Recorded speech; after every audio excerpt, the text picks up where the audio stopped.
Graça e paz, irmãos. Estamos aqui mais uma vez para aprendermos com a palavra de Deus.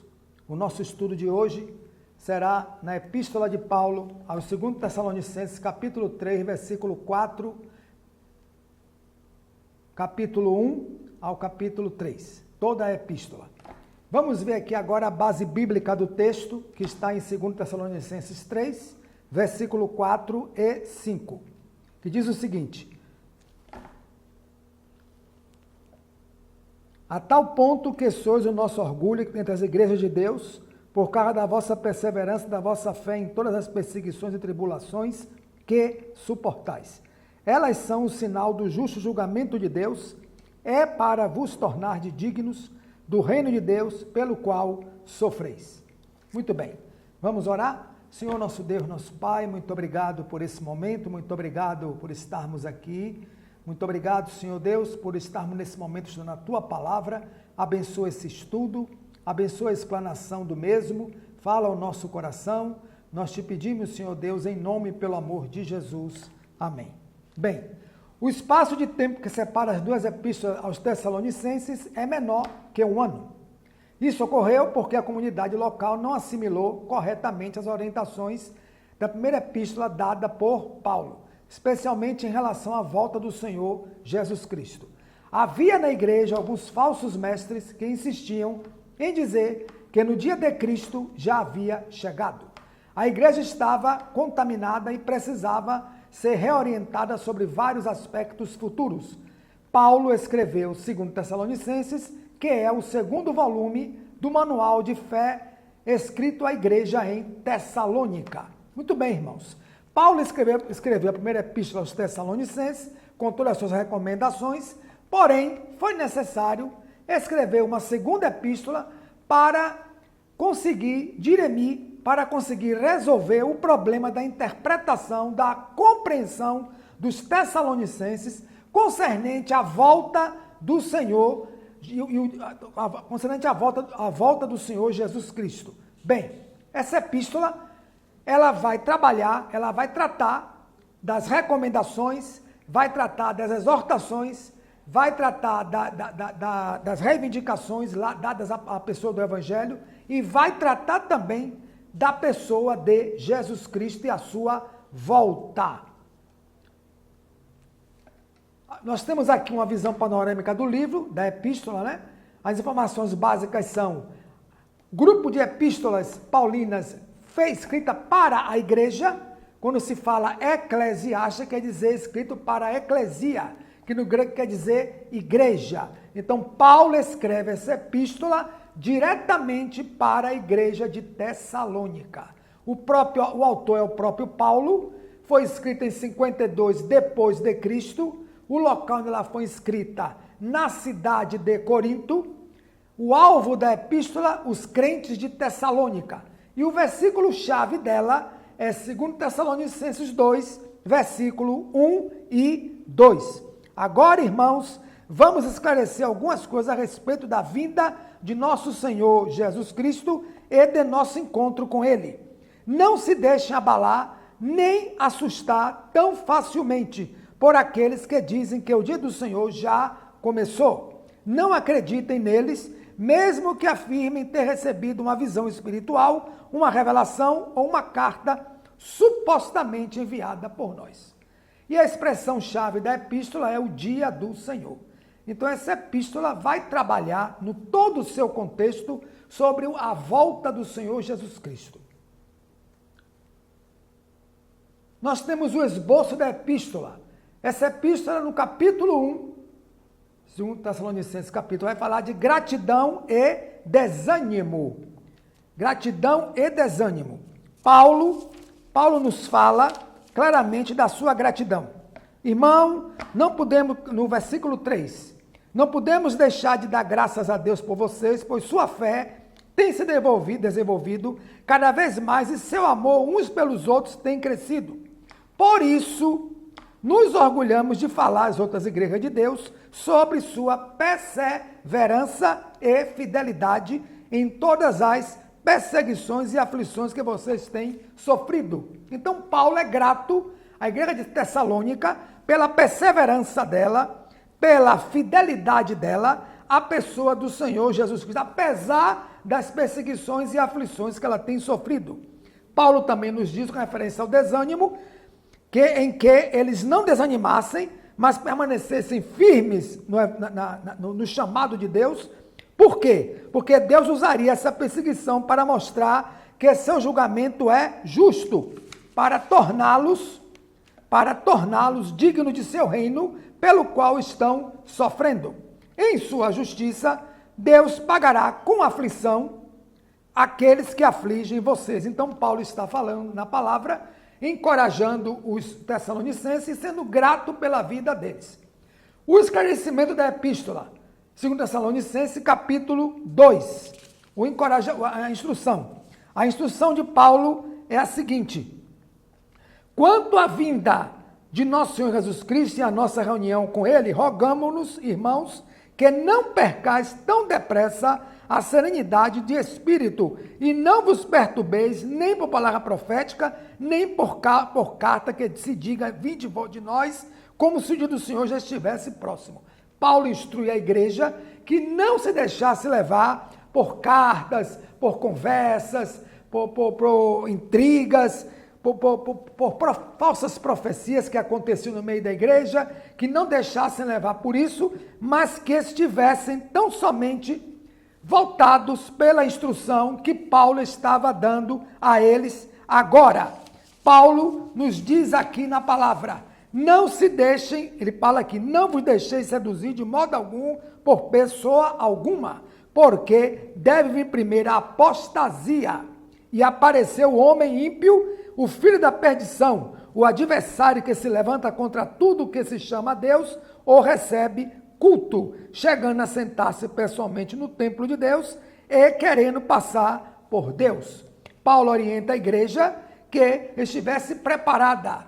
Ele instrui e doutrina a igreja. A instrução de Paulo qual é? Que não se deixasse levar por qualquer vento de doutrina, por qualquer orientação errada, mas que eles estivessem ligados da seguinte maneira, que a volta do Senhor Jesus iria acontecer, mas primeiramente o que iria acontecer seria a apostasia. O que é apostasia? Apostasia, irmãos, é abandonar a pessoa de Jesus conscientemente. Então, só aposta da fé quem realmente quem é cristão, quem se diz ser cristão, quem se diz ser crente, esse abandona Jesus. Por quê? Porque conhece a pessoa do Senhor Jesus Cristo. Então ele abandona Jesus conscientemente. O ímpio não vai fazer isso porque o ímpio não conhece Jesus. O ímpio não conhece a palavra de Deus. O ímpio não conhece doutrina. O ímpio não conhece dons do Espírito Santo, nem tampouco o fruto do Espírito. Apenas o cristão, que se diz ser cristão, é que pode apostatar da fé. Por quê? Quando ele deixa de crer no Senhor Jesus, quando ele deixa de ler a palavra, quando ele deixa de se consagrar a Deus, quando ele deixa de ter comunhão com Deus e com os irmãos, quando ele abandona conscientemente toda a instrução da palavra de Deus, ele apóstata da fé. Então, um dos sinais da volta de Jesus é o abandono da fé de muitos daqueles que se dizem ser cristãos. Essa é a orientação e a doutrina de Paulo. E em terceiro lugar, 2 Tessalonicenses capítulo 3, a correção que Paulo dá, dizendo o seguinte, correção e desobediência. A correção de Paulo é o seguinte, quanto aos mais irmãos, orai por nós, para que a palavra do Senhor continue o seu caminho e seja glorificada, como aconteceu entre vós, e para que sejamos livres de homens ímpios e perversos, pois nem todos têm fé. Mas o Senhor é fiel e vos fortalecerá e guardará do maligno. Temos confiança em vós, no Senhor, de que vos deixeis guiar agora pelas nossas diretrizes e de que fareis também no futuro. Paulo diz mais, não vos ordenamos, irmãos, em nome do Senhor Jesus Cristo, que vos afastei de todo irmão que leve vida desordenada e contrária à tradição de que nós recebemos. Bem sabeis como devais imitar-nos, não vivemos de maneira desordenada em vosso meio, nem recebemos de graça o pão que comemos. Antes, no esforço na fadiga, de noite, de dia, trabalhamos para não sermos pesados a nenhum de vós. Não porque não tivéssemos direito a isso, mas foi para vos dar exemplo a ser imitado. Então, Paulo dá essa correção, que não, os irmãos não deveriam comungar com pessoas que levam a vida desordenada, certo? E contrária à orientação que Paulo deixou para a igreja. Paulo diz mais: ouvimos dizer que alguns dentre vós levam a vida à toa, muito atarefados, sem nada a fazer. A essas pessoas ordenamos e exortamos ao Senhor Jesus Cristo que trabalhem na tranquilidade para ganhar o pão com o próprio esforço. Paulo orienta que cada irmão trabalhe, se esforce, se dedique para ganhar o seu próprio pão. Como Paulo também nos fala aqui: se alguém desobedecer ao que dizemos nessa carta, notai tal irmão, não tenhas nenhuma comunicação com ele, para que ele fique envergonhado, reconheça o seu pecado, o seu erro e volte a ter uma ocupação e cooperar com a igreja de Cristo. Não considereis, todavia, como inimigo, mas procurai corrigi-lo como irmão. Então a orientação que Paulo dá, a correção que Paulo dá é essa. E exorta também aqueles que são desobedientes, que estão vivendo a vida desordenada, uma vida longe da instrução de Paulo, uma vida de pessoas que se dizem estar muito atarefadas, mas que não colaboram, não cooperam, não ajudam com a obra de Deus, nem com a vida da igreja. Essa é a orientação de Paulo na visão panorâmica do livro. Encorajamento, esclarecimento e exortação. Segundo Tessalonicenses, em uma sentença, Paulo continua a encorajar a igreja de Tessalônica em face aos sofrimentos presentes. Exorta os crentes locais a relação a deturpações sobre a volta de Cristo. Paulo orienta a igreja que continue firme, constante, perseverando na obra. Também exorta os crentes a terem cuidado com influências, com mais interpretações, com mais orientações, com mais conclusões de alguns que se dizem líderes e querem desvirtuar a visão de Paulo no tocante à volta de Cristo. Comparação entre as epístolas. Não é difícil perceber que as duas epístolas são similares. Aproximadamente um terço da primeira é reafirmando na segunda. Então, uma epístola interage com a outra. Por exemplo, segundo Tessalonicenses, Paulo é mais formal e objetivo que primeiro Tessalonicenses. Isso é explicado pelas circunstâncias um pouco mais conturbadas naquele momento. Vejamos agora um quadro dessas epístolas. Então nós temos aqui, 1 Tessalonicenses vai falar de consolação, de encorajamento, vai falar sobre o final dos tempos, que é a escatologia, e também sobre a volta de Cristo. E 2 Tessalonicenses vai falar em quê? Correção, exortação, escatologia também, e o dia do Senhor. É isso que as epístolas têm entre uma, praticamente uma epístola interage junto com a outra, apenas mudando alguns conteúdos. Mas a segunda epístola Tessalonicense, Paulo vai exercer a mesma função que exerceu o primeiro Tessalonicense. Ele vai corrigir a igreja, ele vai exortar a igreja, vai falar com a igreja sobre os últimos dias da igreja na terra e vai falar sobre o dia do Senhor, o qual se aproxima. Problema escatológico da igreja. A segunda epístola aos Tessalonicenses apresenta também o tema da segunda vinda de Cristo. Havia crentes naquela igreja que agiam como se o dia do Senhor já houvesse chegado.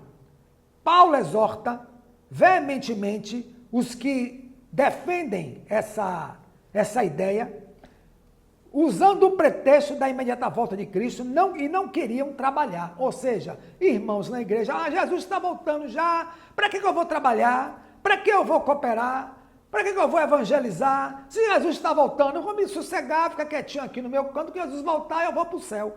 Então, usavam desse artifício para perpetuar no meio da igreja uma ociosidade, certo? Uma prática contrária à palavra de Deus, uma prática induzindo os irmãos da igreja a não mais colaborarem, a não mais cooperarem, a não mais perseverarem, a não mais orarem, a não mais terem comunhão com Cristo e uns com os outros. Por quê? Porque na ótica dele, Jesus já estava voltando, não precisava fazer mais nada.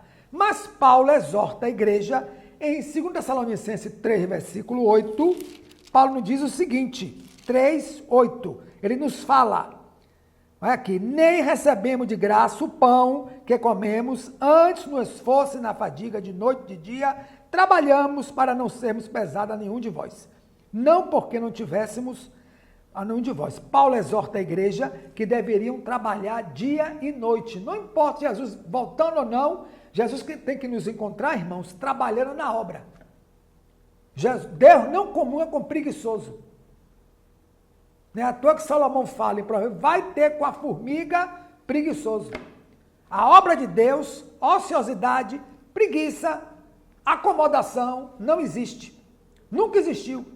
O próprio Jesus falou, eu trabalho e meu Pai também trabalha até agora. Mostrando que Deus não comunga com preguiça, com ociosidade, nem tampouco com acomodação. Deus comunga sim com trabalho, com perseverança, com prontidão. Deus trabalha com isso. Deus aceita isso na nossa vida. Então, preguiça, ociosidade, acomodação, sabe? São coisas que vêm da carne, do eu, e não vêm do Espírito de Deus. E Paulo diz mais, no capítulo 3, versículo 10 e 11, ele nos fala, quando estavam entre vós, já vos demos essa regra, quem não quer trabalhar, também não há de comer. Ora, ouvimos dizer que alguns dentre vós levam a vida à toa, muito atarefados, sem fazer nada. Paulo exortando a igreja de novo o seguinte, que quem não quer trabalhar também que não coma. Já que não quer trabalhar, já que não quer se esforçar, já que não quer perseverar, já que não quer cooperar, também não coma. Quer ver sua vida ociosa? Viva sua vida lá no mundo. Na igreja não tem lugar para ocioso. A igreja não tem lugar para acomodado. Além do mais, o próprio nome igreja, da palavra grega eclesia, significa, irmão, sair para fora. Ou seja, a igreja não vai, o crente não vai ficar na igreja acomodando, esquentando o banco, não. É para ele receber a palavra, receber a instrução, a orientação, a exortação e ir para fora, além das portas da igreja, perpetuar essa palavra que lhe foi passada e orientada. Então, Paulo orienta a igreja que, dizendo que alguns deles estavam ociosos sem querer fazer nada, por conta da má interpretação de alguns falsos mestres, dizendo, Jesus está voltando, não precisa trabalhar mais não, Jesus está voltando, evangelizar para quê? Não precisa não. Comunhão com os irmãos, para quê? Jesus está voltando, não precisa não. Tudo isso é má interpretação da palavra de Deus, como vemos hoje em dia muitos falsos profetas, muitos falsos pastores, muitos falsos bispos, doutrinando as igrejas erroneamente, contrária à palavra de Deus, induzindo uma mentalidade ociosa, alienada, ao ponto de descrerem da palavra de Deus e vivendo uma vida cristã muito longe de Deus, sem comunhão nenhuma com Ele. Então, para hoje, essa epístola nos diz o seguinte, é muito comum encontrar pessoas que ousam deturpar a doutrina das coisas futuras, assim confundem outros crentes, tenha zelo pela doutrina de Cristo, examinando bem o que ele é ensinado. Então, é muito comum encontrar pessoas assim. Nós temos, irmãos, várias denominações no mundo. Cada uma tem uma interpretação da escatologia. O que é escatologia? Doutrina que estuda as últimas coisas que irão acontecer para a igreja e para o planeta Terra. Então, a Assembleia de Deus tem uma interpretação, a Batista tem outra, a Anglicana tem outra, a Metodista tem a Presbiteriana, a Pentecostal, cada uma tem uma interpretação do que é escatologia.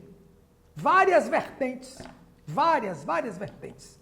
O que cabe sim é interpretarmos, segundo a luz da palavra de Deus, sobre a escatologia e não deturpar a mente dos irmãos em Cristo ao ponto de levá-los a pecarem, ao ponto de abandonar o evangelho, ao ponto de acreditarem em histórias que não têm base bíblica nenhuma, em textos, em doutrinas totalmente heréticas, contrárias à palavra de Deus. Então ele fala aqui, nós temos que examinar, zelo, cuidado, atenção, no exame da palavra de Deus e do que é ensinado. Porque se ensinarmos alguma coisa errada aos nossos irmãos, certamente iremos prestar contas a Deus. A escatologia reafirmada. À medida que Paulo exorta aquela igreja de Tessalônica, ele também exorta de novo, né? A doutrina da volta de Cristo apresentando os seus principais elementos. A perspectiva que Paulo nos fala da volta de Cristo, qual é? Ele nos diz aqui no capítulo 2, né? No versículo 1, quanto à vinda do nosso Senhor Jesus Cristo, a nossa reunião com Ele, rogamos, irmãos, que não percais tão depressa a serenidade do Espírito, e não vos perturbeis nem por palavra profética, nem por carta que se diga vinde de nós, como se o do Senhor já estivesse próximo. A perspectiva é que a igreja não deixasse se levar por doutrinas erradas, por orientações erradas, palavras proféticas erradas, ou por causa do documento. Que a igreja não deixasse perder a noção bíblica da volta de Cristo. O propósito que Paulo nos fala da volta de Cristo é no capítulo 2 também, ele diz o seguinte: não vos deixais seduzir de modo algum por pessoa alguma, porque deve vir primeiro a apostasia e aparecer o homem ímpio, o filho da perdição. Então, o propósito que Paulo nos mostra é o seguinte, que primeiro, antes do anticristo vir a este mundo, primeiro vai acontecer a apostasia, muitos deixando o corpo de Cristo conscientemente, devido à influência do mundo, devido à influência da carne, devido à influência do eu, devido à influência de doutrinas erradas, devido às ilusões do mundo, muitos vão apostatar. É o sinal de que o anticristo, que Jesus está voltando e que o anticristo está pronto para assumir esse mundo. E o plano, qual é a ordem de Paulo? A ordem de Paulo é a seguinte: não vos deixeis, capítulo 2, versículo 3 de 2 Tessalonicenses, não vos deixeis seduzir de modo algum, por pessoa alguma, porque deve vir primeiro a apostasia, aparecer o homem ímpio, o filho da perdição, o adversário que se levanta contra tudo que se chama Deus, ou recebe culto, chegando a sentar-se pessoalmente no templo de Deus e querendo passar por Deus. Então nós vemos, irmãos, que a orientação de Paulo na escatologia é essa aí. A perspectiva é essa. A perspectiva é quanto à volta de Cristo, os irmãos não deixar se levar por doutrina e orientação errada nenhuma. O propósito é exortar, Paulo exortando a igreja, que primeiro viria a apostasia, para depois aparecer o homem da iniquidade. O plano é, primeiro, a igreja está atenta à orientação do apóstolo Paulo na palavra. Segundo, a igreja está atenta de que a apostasia iria acontecer no meio dela. E terceiro, na sucessão de tudo, após a apostasia, ia aparecer o adversário, que iria se manifestar, o anticristo, que se opõe de tudo com referência a Deus. Nós temos aqui alguns enigmas na epístola. Enigmas são algo segredo, algo oculto. Alguns textos não foram explicados, detalhes pelo apóstolo Paulo. A seguir, apresentamos 2 enigmas na epístola, mostrando as posições mais aceitas entre os estudiosos. Nós temos o homem da iniquidade e aquele que detém. Bem, Paulo fala aqui no capítulo 2, né? No capítulo 2, no versículo 4, no versículo 3, Paulo diz assim: não vos deixeis seduzir de modo algum por pessoa alguma, porque deve vir primeiro a apostasia e aparecer o homem ímpio, o filho da perdição, o adversário, que se levanta contra tudo que se chama Deus ou recebe culto. É o homem. Quem é esse homem? Esse homem da iniquidade que a Bíblia fala no livro, na epístola que Paulo está aqui, é o anticristo, irmãos. Quem é o anticristo? O anticristo é um homem. Um homem, segundo alguns estudiosos que estudam a escatologia, ele já está no planeta Terra agindo essas guerras, manifestações, movimentos, sabe? Tudo que vai de contrário a Deus, a influência vem deste homem. É um homem, mas com a influência satânica na mente dele. Satanás irá controlar a mente deste homem, que é chamado homem ímpio ou homem da iniquidade, que vai receber poder do diabo O próprio Deus vai permitir ele agir no planeta Terra, por um espaço de tempo vai permitir. E esse homem, alguns exegetas acham que ele já está na Terra agindo, operando, mas não está totalmente fluindo com o seu poder. O poder dele influencia aqui, ali, muito de maneira mínima, não total. Mas Paulo também fala aqui, no versículo, chegando especialmente no tempo de Deus, passar, não vos lembreis da coisa que não estivesse convosco. Agora também sabeis que ainda, o que é que ainda o retém, para aparecer só a seu tempo. Quem é aquele que detém? Aquele que detém o anticristo de agir totalmente no planeta, irmãos, chama-se Espírito Santo de Deus. A igreja ainda está aqui. A igreja neotestamentária ainda está aqui, neste planeta. Segundo alguns exegetas, vai passar pela grande tribulação. Outros acham que não. Uns creem que sim, tem o pré-milenismo, pós-milenismo, pré-tribulação, pós-tribulação. Cada um tem uma interpretação exegética do final, da escatologia do final dos tempos. Sabemos que o Espírito Santo é quem detém ainda esse homem de agir totalmente no planeta. Ele só irá agir quando a igreja for arrebatada aos céus pelo Senhor Jesus. A palavra arrebatamento significa arrancar com força. Arrancar como se arranca um capim do solo com força, assim é a palavra arrebatamento. Alguns estudiosos creem que a igreja vai iniciar a grande tribulação, mas Jesus vem e os anjos do Senhor vêm e arranca aquela igreja com força para levá-la para o céu, arrebatando-a das mãos do inimigo. Outros creem que não. Outros creem que a igreja vai ser arrebatada antes que o anticristo manifeste todo o seu poder e na sua totalidade. Então, essas duas palavras, a interpretação é esta. O homem da iniquidade, que é o anticristo, que alguns creem que já está no planeta, agindo de maneira sutil, não na sua totalidade. E aquele que o detém é o Espírito de Deus que ainda está aqui, trabalhando na igreja, preparando a igreja, moldando ela, aperfeiçoando ela, para entregar ela como noiva ao noivo Jesus Cristo. A iminência da volta de Jesus não pode ser desculpa para inatividade no serviço do reino, mas um incentivador. Então, irmãos, não é porque Jesus está voltando que eu vou agora me tornar ocioso. Eu não vou trabalhar mais não vou mais evangelizar, não vou mais pregar a palavra, não vou mais cooperar com missionários, não vou cooperar mais com missões, não vou mais evangelizar, Jesus está voltando, então eu vou ficar na minha.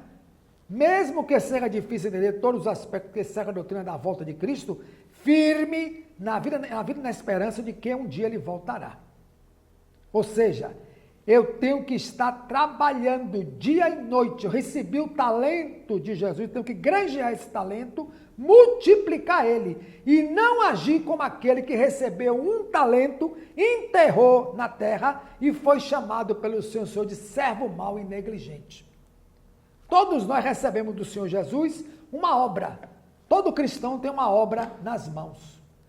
Essa obra tem que ser granjeada, perpetuada, tem que ser semeada, tem que ser propagada todo dia. Por quê? Porque eu sou um trabalhador do reino. Eu estou a serviço do Rei Jesus. Então eu tenho que semear, eu tenho que propagar, eu tenho que lançar semente na terra. Que terra? O coração dos homens. Os corações dos homens. Para que essa palavra ache terreno propício e frutifique. Então, irmãos, nós temos que continuar trabalhando na obra. E Jesus quer nos ver na sua volta, no arrebatamento da igreja, ele pretende nos ver trabalhando na obra dele. Trabalhar e orar na seara do Senhor. Como diz aquele hino, meu serviço é estar na obra do Senhor, trabalhar e orar, trabalhar na seara do Senhor, Meu dever é estar, sempre orar e trabalhar na seara. Então, meu dever é esse. É sempre estar trabalhando e orando na seara do Senhor. Como um bom semeador, como um bom trabalhador na obra, porque um galardão nos aguarda no céu. Então não sejamos ociosos, não sejamos preguiçosos, não sejamos acomodados, mas sejamos perseverantes, trabalhadores, dispostos a semear a palavra, pregar a palavra, semear a tempo e a fora de tempo, sempre estarmos com a foice na mão para colher os trigos que estão maduros, como Jesus orou. Muitos são os trabalhadores, mas muitos são chamados, mas poucos são escolhidos. A seara é grande, rogai ao Senhor da seara que envie trabalhadores. Então nós temos que trabalhar na obra. E Jesus quer nos ver não acomodados, mas sim trabalhando continuamente na obra dele. Mais uma vez percebemos a devoção prática do apóstolo Paulo. Ele é intenso ao incentivar a igreja a orar. Sem oração é impossível haver intimidade com Deus. Então nós temos, irmãos, que viver uma vida de oração, oração contínua com o Senhor, sempre contínuo, sempre perseverante, sempre orando, sempre clamando, sempre intercedendo, sempre por todos, para que a obra de Deus continue prosperando. Então Paulo nos fala aqui, cumprir com poder os propósitos de Deus, propósito de glorificar a Cristo, capítulo 1, versículo 11 e 12, que Paulo nos diz: por isso não cessamos de orar por vós, para que o nosso Deus vos torne digno de sua vocação e que por seu poder faça realizar todo o bem desejado. E torne ativa a vossa fé. Assim será glorificado em vós o nome de nosso Senhor Jesus Cristo, por meio nele, e vós nele, e pela graça de nosso Senhor Deus e do Senhor Jesus. Meta de Paulo é glorificar sempre a Cristo. Segundo, consolar os corações, confirmar os crentes em toda boa obra e boa palavra. Capítulo 2, 16 e 17. Paulo nos diz: nosso Senhor Jesus Cristo e Deus nosso Pai, que nos amou e nos deu eterna consolação e a boa esperança pela graça, animem os vossos corações e vos confirmem tudo o que fazeis e dizeis em vista do bem. Propósito de Paulo, a oração de Paulo era essa, que Jesus sempre confirmasse a obra dos crentes e também animasse o coração deles. Terceira oração, conduzir corações, está constante em Cristo. Capítulo 3, versículo 5, Paulo nos diz que o Senhor conduza os vossos corações para o amor a Deus e a perseverança de Cristo. Então, Paulo orava para que os cristãos de Tessalônica fossem perseverantes e tivessem o amor de Cristo na vida deles. Terceira oração de Paulo, ter contínua paz em todas as circunstâncias, ou seja, ter comunhão com Cristo. Capítulo 3, versículo 16. Essa é a oração de Paulo. O Senhor da paz vos conceda a paz em todo tempo e lugar. O Senhor esteja com todos vós. Então Paulo orava que não importava a situação, não importava as circunstâncias, não importava as lutas, tribulações, provações, os cristãos deveriam estar buscando sempre a paz, a comunhão com Jesus, e que o próprio Senhor iria conceder a eles paz em todo tempo e lugar. Essa é a oração de Paulo na epístola de 2 Tessalonicenses, do capítulo 1 ao capítulo 3. 1 Tessalonicenses 5, 17 nos diz: orai sem cessar. Ele questiona: você é praticante assíduo dessa ordem? Devemos estar, irmãos, em contínua oração. Contínua oração, a tempo e a fora, a todo momento orando. Está na rua orando, está no trabalho orando, está caminhando orando, tomando banho orando, está digitando no computador, está orando, está se almoçando orando, tomando café orando, está lendo a palavra orando, a todo momento orar sem cessar. Por quê? Porque a oração é o combustível do crente.